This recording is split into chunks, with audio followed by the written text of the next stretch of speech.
Olá pessoal, bem-vindos a Fator Paranormal e eu sou Cris de Pascoal e hoje nós vamos falar do buscador, aquela pessoa que busca realmente crescer e que às vezes escorrega também. Como fazer para priorizar a nossa evolução através dessa busca? Então vamos falar um pouquinho disso, que é muito importante, né? Dar um upgrade existencial. O buscador que existe dentro de cada um de nós, que por vezes sai fora de rota, por inversão de valores, outras por pura ignorância, né?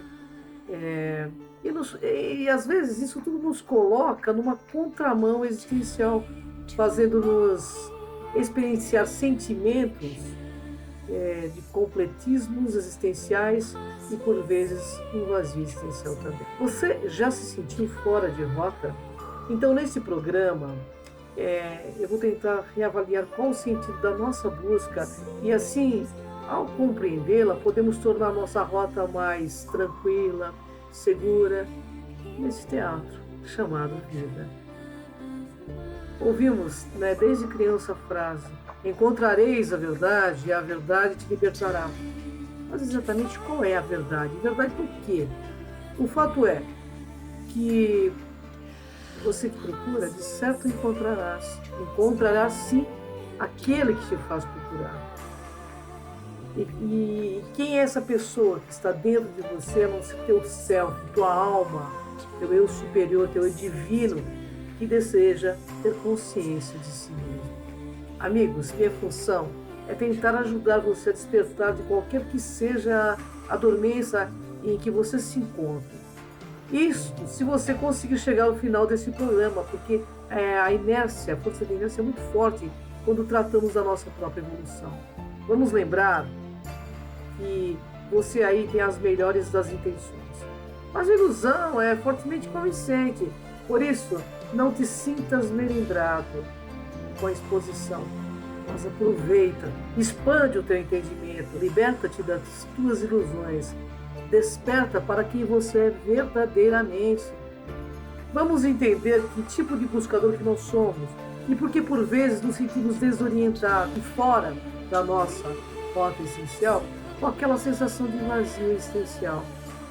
Você aí, você sabe o que é um buscador borboleta? Buscador borboleta é a pessoa que ainda é indefinido quanto às suas escolhas evolutivas, ela vai saltando de uma linha de conhecimento a outra, sem definir nem aprofundar-se em absolutamente nada.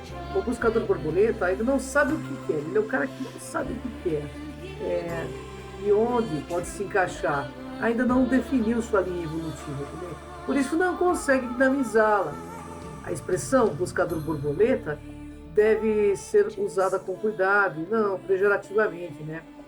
Porque há quem empregue como um argumento depreciador ou manipulador de consciências para induzir o buscador a se definir por um determinado grupo, geralmente dele, né?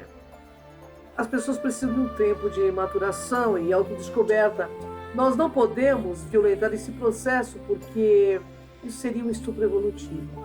Cada um deve definir por si só a seguir o seu coração até encontrar a sua linha de pensamento ou grupo evolutivo afim.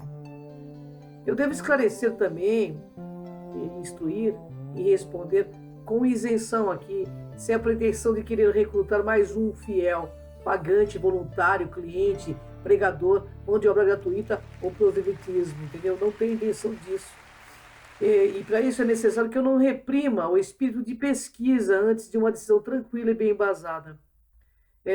Não basta haver opções, elas devem ser oferecidas com facilidade também aos buscadores. Nós todos poderíamos vasculhar muitas escolas de conhecimento, correntes de pensamentos e até mesmo algumas religiões para a gente entender qual é a verdade. Você terá um grande trabalho antes de definir a sua opinião e a sua própria linha evolutiva. Vai ler muitos livros, alguns de cada uma dessas linhas deve frequentá-las inclusive por um tempo.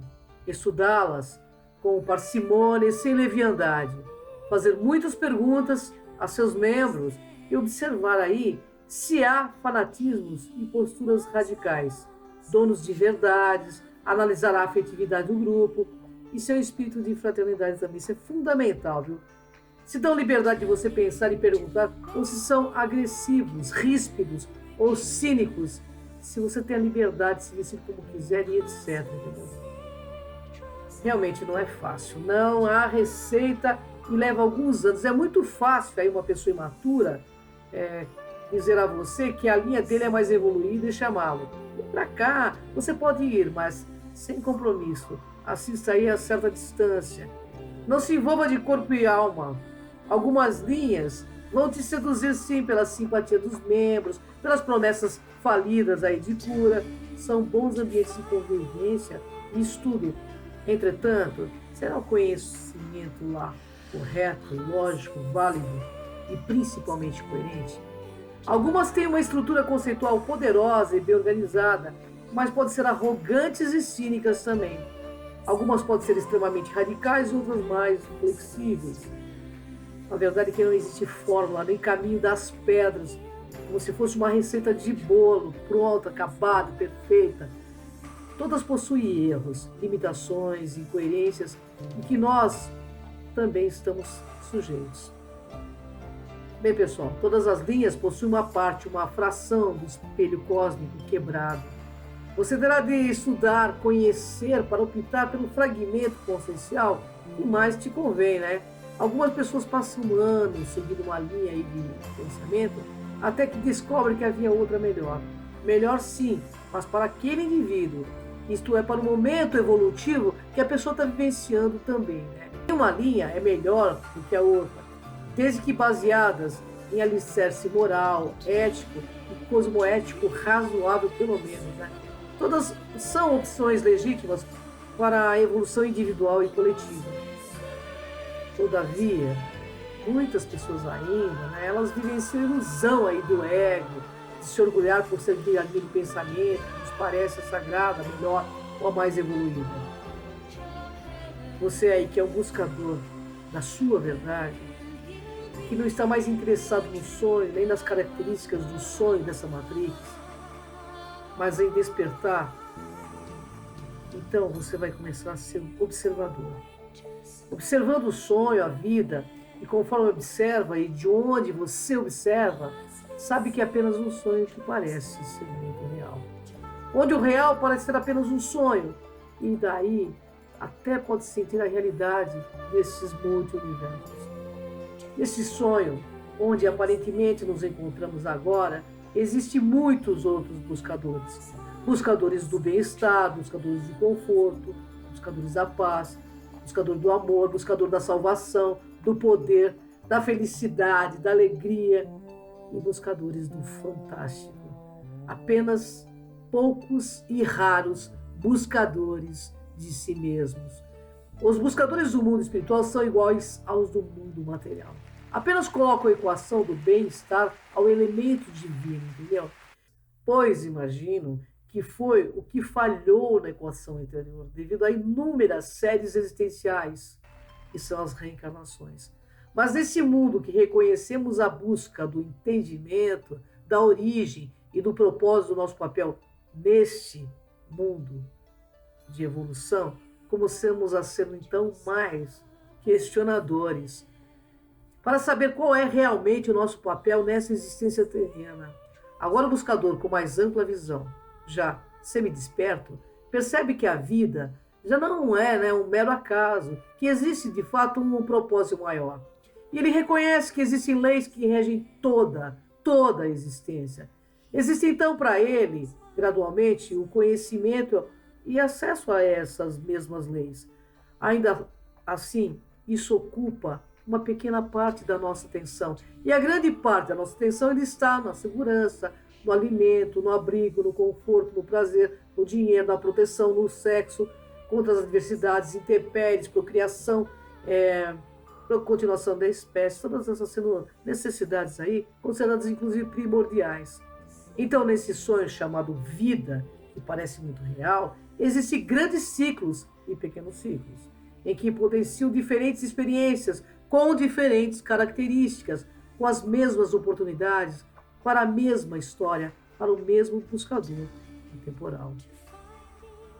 Temos pequenos ciclos como noite e dia, abundância e escassez, felicidade e sofrimento, morte e nascimento, e grandes ciclos como as mudanças de eras, ciclos que afetam todos os que são reconhecidos no sonho.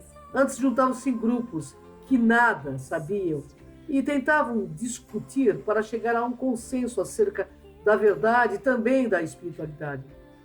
Agora, sabendo que nada sabe e que os outros nada sabem realmente, que temos apenas retalhos do que chamamos verdade, vai perceber então a inutilidade das brigas e discussões acirradas e egóicas e regressa então a sua luz interior. Então, buscador, essas mudanças de eras são uma oportunidade para aqueles que fazem a transição, pois de uma era para outra existe um espaço de vacuidade, um espaço de vazio e de oportunidade, do reconhecimento do que era anteriormente não era real. Com isto aí, a realização que o que vem tem a mesma característica. Ainda assim, seremos obrigados a passar pela transição e nela teremos de lidar com muitos, senão com todos os nossos medos, inclusive o medo da morte. Daí sim, nascerá a oportunidade. Pois é, haverá inevitáveis momentos de dor, decepção, com a imagem interior, que fazíamos a nosso próprio respeito. Ocorrerão também momentos de frustração, desânimo e, não raro, até depressão para algumas pessoas. Todos esses fatos são excelentes desculpas nobres para uma atitude pobre, deixar de buscar autoconhecimento. Mas não desista, tá? Essas dores e sofrimento mais intenso são momentos de cura, restabelecimento e do equilíbrio e superação da nossa própria alma. É uma quebra de algema. Aí, passado então as turbulências, aprendemos que para voar mais alto, passamos várias vezes por ventos fortes, mas evidencia-se a nossa capacidade de superá-los. Desistir de autoconhecer-se somente por constatar que somos diferentes do que imaginávamos é realmente uma grande tolice. Tenho certeza que você não gostaria de passar o resto da sua vida como um mero desconhecido para você mesmo, Acredite, não valerá a pena. Não seja então estranho para si mesmo. Não haverá autoestima verdadeira sem autoconhecimento em ação. Conhecer a nós mesmos é o nosso maior desafio, nossa maior viagem, nossa maior loucura e, ao mesmo tempo, nosso maior ato de sanidade. E ao longo do caminho, nós nos surpreenderemos negativa e positivamente, aproveitando as surpresas positivas, aprendendo e reorientando então as negativas. Tudo, pessoal, é uma questão de escolha. As pessoas que você conhece, que dizem não ter escolha, escolheram não possuí-las. Colocaram a si mesmas em xeque, sabotaram-se, esconderam-se aí e acabaram encurraladas em um campo escuro que chamam destino. Seja autor e coautor do seu destino, porque você é senhor da sua alma e capitão do seu destino. Conheça o personagem, mas antes o artista principal, você. Somente assim você poderá escolher novos caminhos para a sua própria história. Tome coragem de conhecer-se, buscar-se, e você será autor e autora de sua própria existência. Descubra-se. Essa expressão significa retirar aquilo que te oculta, as máscaras, os mecanismos de defesa, os disfarces, papéis que não são nossos. Ser você mesmo é seu maior desafio. Coragem para evoluir. Neste momento, várias pessoas em várias partes do mundo estão fornecendo ferramentas para você dar um upgrade existencial. A escolha é sempre nossa. Nós podemos mudar tudo a todo instante. O que mais tememos é olhar para nós mesmos e encontrarmos a nossa própria luz. Então vem comigo nessa jornada.